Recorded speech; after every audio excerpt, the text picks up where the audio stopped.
ఆగండి ఆగండి, మీరు ఎప్పుడైనా ఇలాంటి కర్రీ తిన్నారా? ఎగ్ కర్రీ అయితే కాదండి, చాలా రుచిగా ఉంటుంది. ఇప్పుడు ఎండ్ వరకు చూసేయండి, మీకే అర్థమవుతుంది.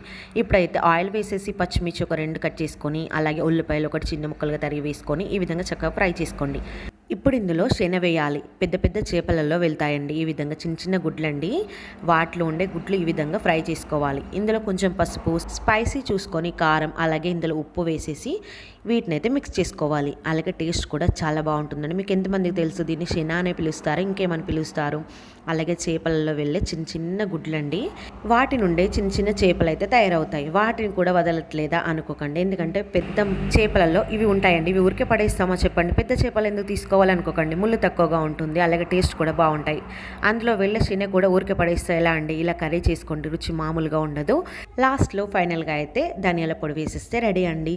శనగ అయితే సూపర్ టేస్టీగా ఉంటుంది. మీకు ఎంతమందికి ఇష్టం? మీరు ఇష్టపడతారా? లేదు అంటే ఇది తింటారా అనుకోకండి. తినే వాళ్ళని కూడా తిననీయకుండా చేయదు. ఈ రెసిపీ మీకు నచ్చితే తప్పకుండా లైక్ చేసి సబ్స్క్రైబ్ చేయండి.